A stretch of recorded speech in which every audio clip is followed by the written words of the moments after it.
was obviously standing on the train tracks down on White Rock, and I thought, fuck, if that train comes, they're screwed. There's no way the train was going to win on that one. So with that said, I grew up in North Burnaby, so I'm local for the most part. And we never know if it's Tsawwassen or Tsawwassen. He's looking at me like, just don't call me sir, you asshole. Burnaby burnouts, yes. Burnaby North, and when they got sick of me, they sent me over to Alpha. And then they got sick of me and sent me to Central, and I said, all right, let's finish this shit up. Yeah, we aren't as young as we like to think we are. We definitely aren't as young as we once were, but again, going back to kids these days and how irritating they are. And I used to think it was really cruel for parents to have their young kids on leashes. Now I'm at an age I look and ask if they can order muzzles with the leash. Half the time it's for the parents too. You hear them just, it's just, they're worse than the kids in some cases. They all complain about, being entitled to this and that. None of the kids want to actually work. I'm on a film set and we know that it is December in Vancouver, and people, the young ones are there whining. We're getting tired, we're getting wet, we're getting cold. And it's like, well, what the hell did you expect when it's raining when you left the house? Did you think you were traveling, to Sunshine Coast in Brazil at this point? But they'll whine, and it's like, you knew that you were going to work 12 hours. Well, I thought they meant this week, not in a row. I tell you, they just don't like to do that. And what's with coloring their hair, all these bright colors? It looks like the Kool-Aid man shit on their head. Somebody had a pack of Skittles that exploded, and now their hair is just permanently that way. I just don't get that. And all of these tattoos everywhere. And that just drives me nuts. And vape pens, don't even get me started on the vape pens. I like my cancer the old-fashioned way, though. Through a cigarette without it exploding in my face, that is good for me. People always tell me, you're a smoker, you gotta quit smoking, it'll kill you, it's gonna give you lung cancer. And I just say, do you know what? Everybody in my family dies of colon cancer. So I'm at a higher risk with the politicians blowing their smoke up my ass than I am the cigarettes. And that's just the way it is. So they tell me to quit smoking, all that fun stuff, and it's like, whatever. My ex-wife, she used to just bitch at me all the time, and then we broke up and she started smoking. So I don't know what's up with that, but as I was saying, I've got to lose some weight, and I put a lot on when I was married. People say, oh, she was a great cook. I said, no, she was a lazy bitch. I had to eat out at the restaurants all the time, fast food. And the only time that she'd raise her ass off the couch is after sleeping with the Pillsbury Doughboy and getting a yeast infection. It would raise her ass off the couch for the first time in months. But what do you do, right? When you look at going back to how things have changed, and now you've got any vegans here? Good. I don't get it. They want you to eat only the fruits and vegetables, but then they worry about the animals. And it's like, well, if I eat them all, what are they going to eat? They're going to starve. So, it reminds me of when I was a kid. My mom always threatened to send, the leftovers to Africa because there's kids starving there. And I just went, go for it. Now I'm thinking, when I'm asked, well, why aren't you having salad? I just say, because I'm worried about the rabbits in Africa. Send it to them. And now they've got this almost beef, almost bacon, almost turkey. I'm going to start selling big bottles of water for $8.95 and call it almost milk.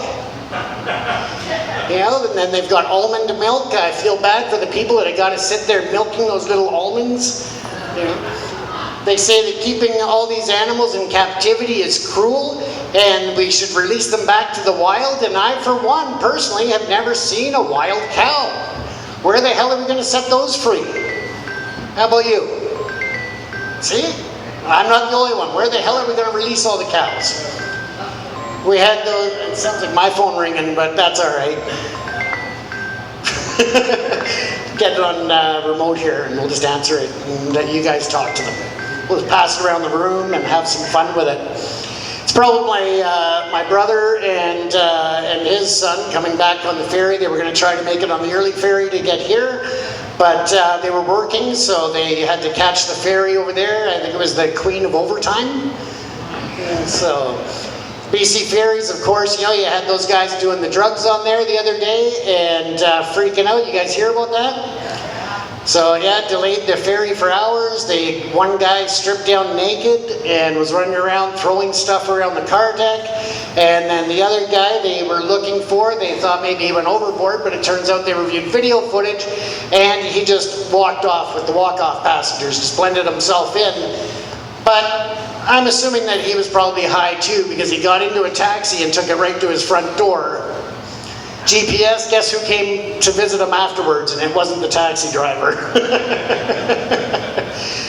But with that said, all these people now that can openly smoke marijuana, who smokes weed here? Come on, it's legal now, you're allowed to admit it. Yeah, all these people smoking weed now. It's the one thing that pisses me off is when they're smoking the weed and driving.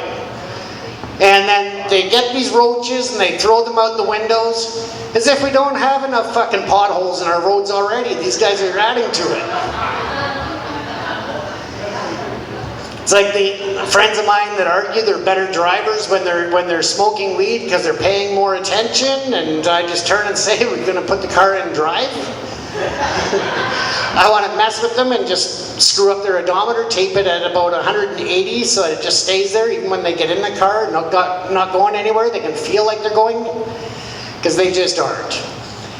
But it reminds me of this time I was walking through the forest and I smelled something really bizarre, and I looked up and there was a bear up there smoking a joint. And along comes this little iguana, and he looks up and goes, "Hey bear, what are you doing?"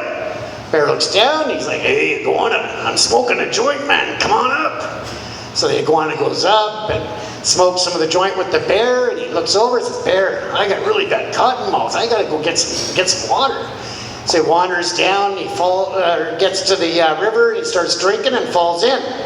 An alligator swimming by sees the poor little bugger and gets him on his snout, throws him back on shore and says, "Iguana, what are you doing?" He says, "Well, there was the bear in the tree, I was smoking a joint with him, got thirsty," and you know, he totally lost the alligator. He's still stuck on the fact that the bear's smoking a joint. So he says, "I gotta see this, where is it?" So the iguana tells him where to go, and he gets there, and he looks up, and the alligator's going, "Hey bear!" The bear looks down and says, "Holy shit, iguana, how much water did you drink, man?" I think Tim Hortons should get Timbits that are infused with marijuana. Nice chocolate ones, put a yellow stripe around them, and then just stick your finger in them, and those could be potholes too, right? It would sure make it better when you're driving down the street and you realize that your drive-through order's been screwed up. At least then, if you've got those in there, you don't give a shit about anything else. Can you get some water? Mr. Iguana, how much did you drink, man? So, these days, you know, plastic surgery and all those things seem to be such a trend in Hollywood and other places, and younger people are getting them. But the thing that really puzzles me now is these people that are getting the ass implants. I mean, it's bad enough the breast implants, but you know, that I can understand. But ass implants, do they not consider, again, when you get older, where are these ass implants going to be?